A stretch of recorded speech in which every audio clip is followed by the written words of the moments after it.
Hai semuanya, balik lagi sama calon sarjana. Bayangin kalian tuh lagi di ruang tamu rumah nih. Anggap lagi Imlek, Natal, Lebaran, ya pokoknya momen kumpul keluarga gede-gedean gitulah. Lalu makanan enak juga datang tuh dari dapur. Musiknya datang pelan dan semuanya tersenyum teman-teman. Terus ada om tante cipika-cipiki nih. Lo duduk santai itu sembari ngopi.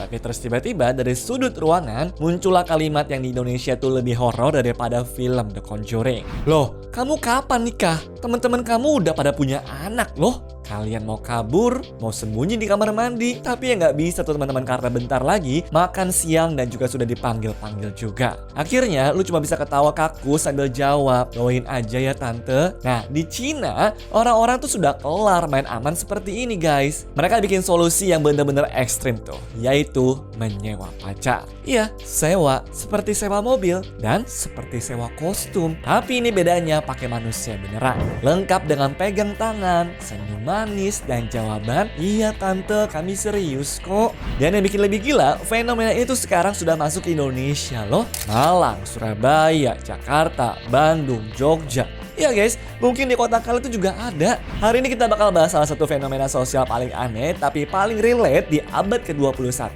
yaitu fenomena sewa pacar di Cina sana. Semua dimulai dari Imlek. Di Cina, tahun baru Imlek itu ya adalah peristiwa paling besar sepanjang tahun. Bayangin lebaran deh, tapi ini skala itu 10 kali lipat.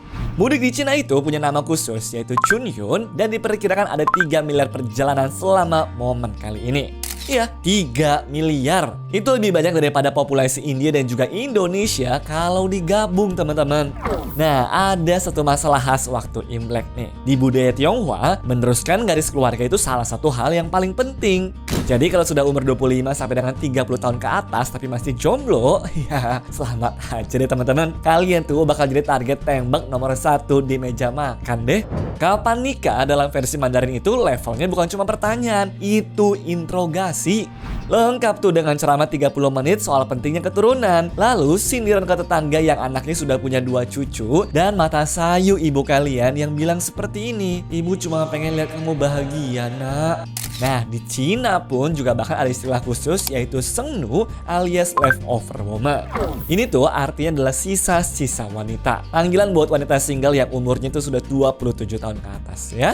Serius, istilahnya sisa seperti nasi kemarin. Kasar banget kan memang. Jadi di tengah teror tahunan ini, anak muda Cina tuh mulai pada mikir, daripada gue kena ceramah 3 hari 3 malam, mending gue bayar orang aja lah buat pura-pura jadi pacar gue. Dan begitulah fenomena sewa pacar itu lahir.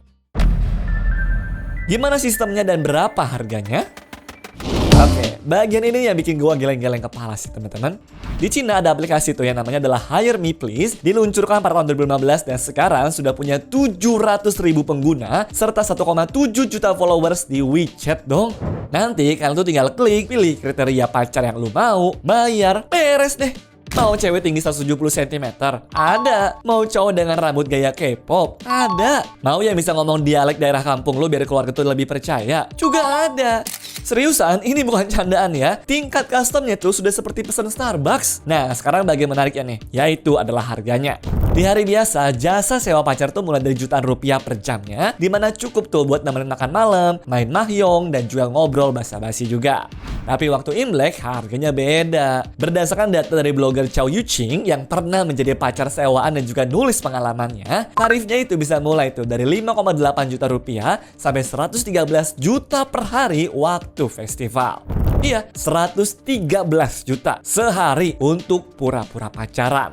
Kalau dihitung-hitung, sewa pacar selama liburan Imlek yang seminggu tuh mungkin bisa ngabisin ratusan juta rupiah kali ya. Mendingan nyicil DP rumah kali. Tapi ya namanya juga trauma keluarga, susah lah diukur dengan uang. Oh, satu lagi teman-teman yang gokil. Di Cina juga ada jasa sewa pernikahan palsu loh. Harganya tuh 500 sampai dengan 6.000 yuan per harinya atau sekitar 1 sampai dengan 13 juta rupiah per hari. Jadi kalian tuh gak cuma bisa sewa pacar, tapi bisa sewa calon suami ataupun istri yang siap disuruh melamar ke keluarga juga. Bahkan ada yang nambah paket servisnya, yaitu contohnya nih seperti pelukan gratis, pegang tangan, sampai ciuman pisah di depan orang tua coba. Gue serius, ini ada beneran di Tiongkok sana guys. Ibaratnya cinta pun juga sudah bisa di outsource ya. Bahkan pernah ada pria Cina tuh yang posting di Weibo dengan latar tumpukan uang dong teman-teman. Dia nawarin 2 juta rupiah per hari kepada wanita yang mau menjadi pacar sewaannya. Alasannya tau nggak apa? Karena dia tuh terlalu sibuk kerja dan juga nggak sempat mencari cewek beneran. Nah sekarang coba deh cek posisi realita kalian. Sibuk banget kan sampai nggak sempat pacaran aja udah bentuk flex tuh. Nah sampai sini mungkin dulu pada mikir, itu mah di Cina doang bang, orang Indonesia mah kagak bakal segitunya lah. Teman-teman, gue mau kasih tahu nih kepada kalian yang mungkin bikin kalian tuh mikir ulang. Fenomena sewa pacaran ini tuh sudah masuk Indonesia. Ada agensi namanya tuh Rental Girlfriend UWU yang mulai dari Facebook tuh dulunya.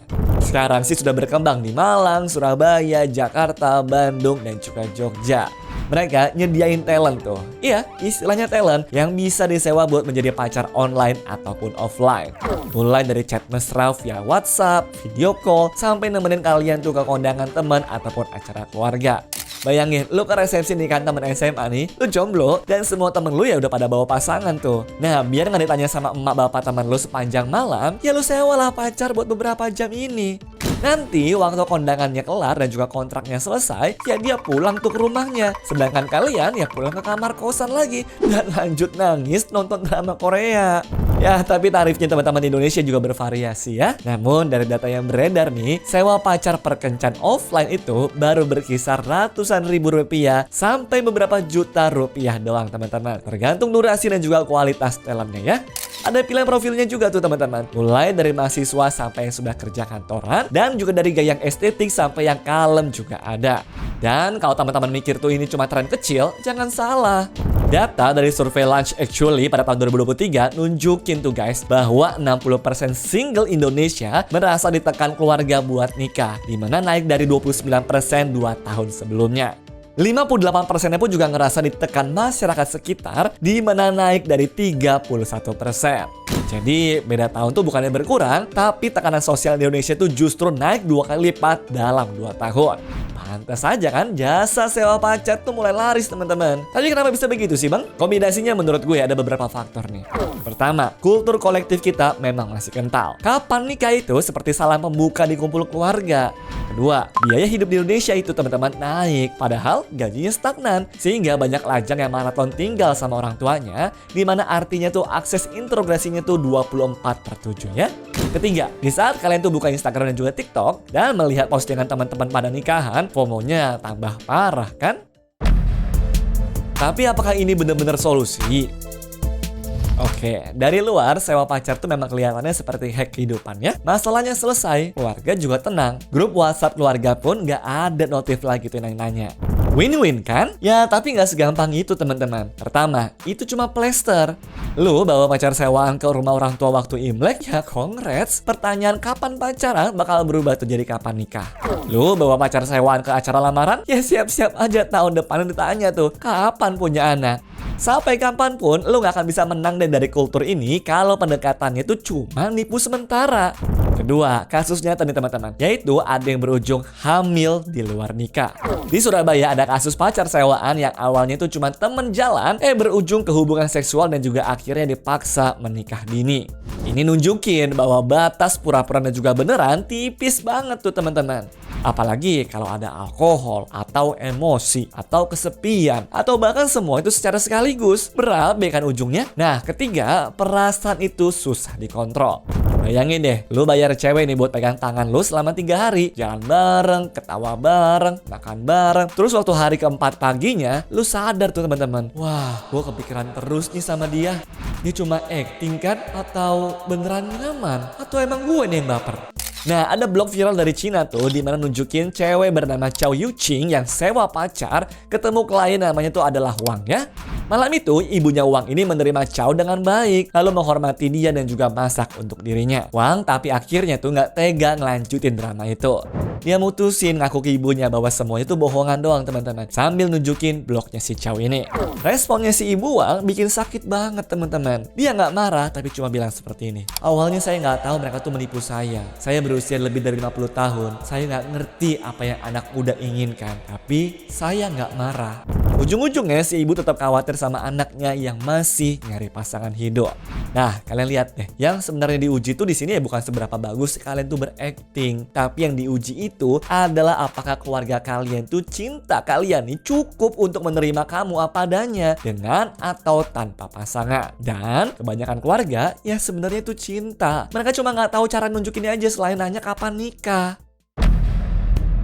Yang harus dipikirin, fenomena sewa pacar di Cina ini dan juga sekarang pelan-pelan di Indonesia sebenarnya bukan cuma soal bisnis ataupun iseng-iseng. Ini gejala dari masalah yang lebih besar menurut gue teman-teman. Kita itu hidup di era dimana pernikahan masih dianggap identitas utama seseorang. Padahal realita ekonominya itu sudah nggak memungkinkan buat banyak orang. Di Cina, harga apartemen di Beijing udah nggak terjangkau tuh. Anak mudanya kerjanya tuh udah gila-gilaan banget overtime-nya. Yaitu kerja jam 9 pagi sampai jam 9 malam dan 6 hari dalam seminggu. Mana sempat buat pacaran kan? Di Indonesia, UMR tuh naik sedikit demi sedikit. Harga kontrakan pun juga naiknya banyak. Boro-boro mikirin nikah, mikirin bayar listrik aja udah pusing. Tapi generasi orang tua kita masih pegang standar dari zaman mereka.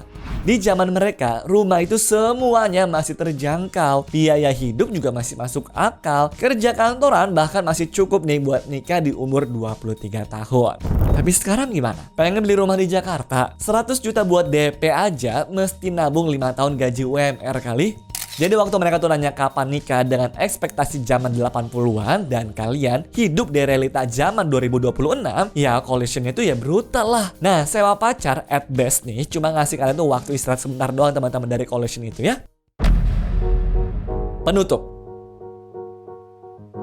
Fenomena sewa pacar di Cina ini nunjukin satu hal penting sih teman-teman. Tekanan sosial itu nyata banget ya. Dan kadang saking kuatnya ngalahin logika. Tapi solusi jangka panjangnya bukan bayar orang buat acting. Solusinya tuh adalah belajar ngomong jujur ke keluarga. Bahwa pernikahan itu tuh bukanlah checklist. Bahwa kebahagiaan kalian tuh valid dengan ataupun tanpa pasangan. Bahwa ekonomi sekarang juga berbeda banget sama zaman mereka. Dan buat teman-teman keluarga nih yang suka nanya, tolonglah coba ganti pertanyaan aja ya. Daripada kapan nikah, tanya aja yang simpel kayak begini. Gimana kabarnya? Semuanya baik-baik aja kan? Gak susah dong. Hidup tuh udah berat, jangan dibikin tambah berat. Oh iya, kalau ada yang nonton video ini sekarang lagi mikir mau sewa pacar buat lebaran depan ataupun Imlek nanti, silakan aja kok. Bebas. Tapi ingat teman-teman, yang disewa itu cuma jasanya, bukan afeksinya. Pulang ke rumah, ya lu masih sendiri kok. Dan itu sebenarnya juga nggak apa-apa kok. Namun, gimana nih menurut kalian? Di kota teman-teman ada nggak sih jasa sewa pacar? Atau pernah iseng tuh kepikiran pengen pakai jasa ini? Share di kolom komentar ya. Dan kalau video ini relate, bantu like dan juga subscribe ya teman-teman. Sampai jumpa lagi di video-video berikutnya. Bye-bye. Anyways, cukup sampai di sini ya guys video hari ini. Sampai jumpa di video selanjutnya. Dah.